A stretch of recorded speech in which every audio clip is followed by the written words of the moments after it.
Abantu benshi babaho bakurikira imbaraga, ariko umuntu udasanzwe ahitamo inzira itoroshye, kwiyubaka buri munsi no gukomeza imbere n'igihe nta muntu kwemera. Ntuzategereze ko isi ikubwira agaciro kawe. Agaciro kawe gatangira igihe wemeye uwo uri we, ukabyakira, ugahaguruka, ugakorera inzozi zawe.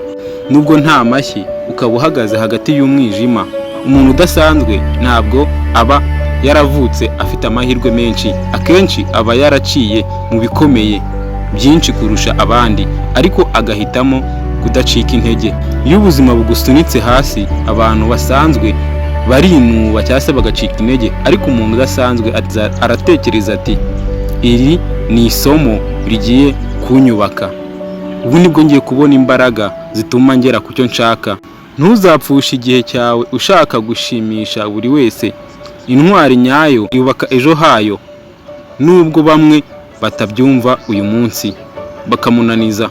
Hari igihe uzanyuramo mu nzira wenyine, nta nshuti nyinshi, nta nkunga nyinshi, nta ukwemera cyangwa se wemera ibintu ukora, ariko aho niho imbaraga nyazo z'umuntu zivukira. Niho imbaraga za nyazo zizaba zigiye kuvukira. Ibintu byinshi ushaka uzaba ugiye kubigera. Abantu badasanzwe rero baba bafite ikintu kimwe bahuriraho, ntibatinya gutangirira hasi. Bazi ko buri giti kigeze kuba akabuto gato. Baba bazi ko buri giti cyose cyeza imbuto kiba cyarigeze kuba agati gatoya, cyarabaye urugemwe.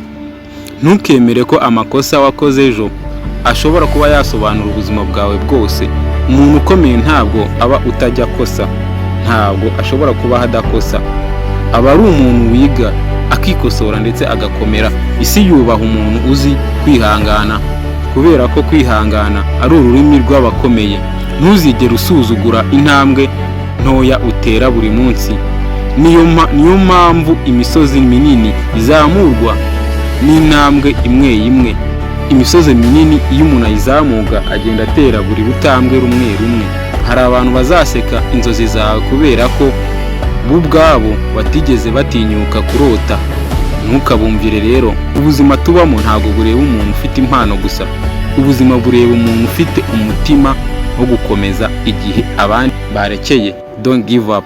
Wibivaho. Abantu benshi bifuza gutsinda, ariko bake bake nibo bemera ububabare bwo kwiyubaka. Umuntu udasanzwe yemera kuba yababara igihe gito kugira ngo abeho ubuzima bufite agaciro igihe kirekire. Niba nta muntu ukwemera kano kanya, yizere ubwawe kandi wiyizere kabiri. Ntukabe umuntu utegereza amahirwe, ahubwo umuntu ushaka uyakorera kandi uyakoresha neza. Ibyo wanyuzemo ntabwo byagenewe kukurimbura, byari bigenewe kukwigisha kuba umuntu ukomeye kurushaho. Umuntu ukomeye rero ntabwo arangwa n'amagambo menshi, arangwa n'ibikorwa bihoraho. Hari igihe uzumva ushaka kureka byose, ariko niba umutima wawe ugifite impamvu yo gukomeza, ntuzigere uhagarara. Abantu basanzwe baba bashaka uburyo bworoshye cyangwa se za nzira z'imbeba zoroshye, arizo shortcuts. Abantu badasanzwe rero baba bashaka uburyo bububaka, kandi bwabo buryo bukomeye bazanyuramo bakumva ko banyuze ahantu hakomeye. Ntugatinye gutandukana n'imbaraga niba uzi aho ugana. Mu buzima rero ntabwo ikibazo ari ukugwa hasi. Ikibazo cya nyacyo ni ukuba waguma hasi igihe wari ufite imbaraga zo kongera guhaguruka. Buri munsi rero, buri muntu ukomeye ubona rero uyu munsi, hari igihe yabayeho umuntu usanzwe. Ikindi, umuntu unaniwe, wangiwe na buri kimwe, ikindi kandi usekeje.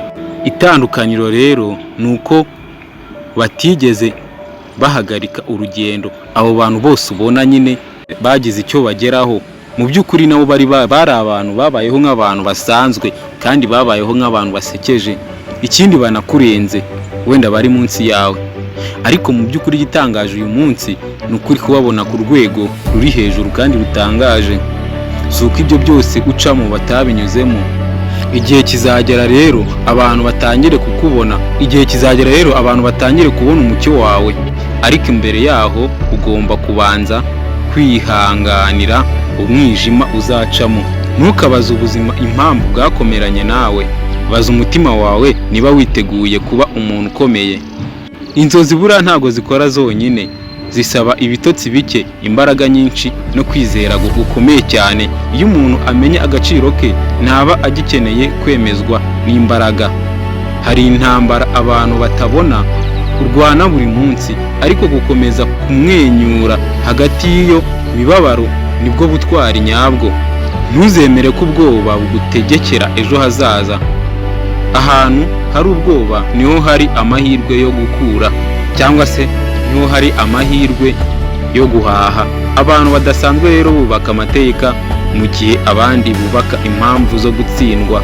Icyubahiro nyacyo ntabwo kiba mu butunzi gusa, kiba mu muntu wabashije gutsinda intege nkeya ze. Buriya rero wavutse uri umuntu usanzwe, ariko amahitamo yawe niyo azagena niba uzapfa uri umuntu udasanzwe. Kwiyubaka ni urugendo rudafite amashyi menshi, ariko rufite ibisubizo bikomeye. Ntuzigere ucika intege kubera urugendo rurerure. Ni ibintu bikomeye bifata igihe. Icyo abantu batekereza kuri wowe sicyo kigena ejo hawe. Umuntu utanga icyizere aho gutanga impamvu. Ubuzima buhinduka igihe umuntu ahisemo kwihindura. Umunsi uzagera ukareba inyuma ukumva wishimiye ko utigeze ureka urugendo rwawe hagati, iki nicyo kizagushimisha, kubona aho ugeze uri ku rwego rwiza. Reka nkushimire wabanye nanjye, njye mwabanye kuva ku ntangiriro. Nitwa Gisa, wakoze cyane kubana nanjye. Ibiganiro nk'ibi ngibi nakagaruka hano kwiyicano.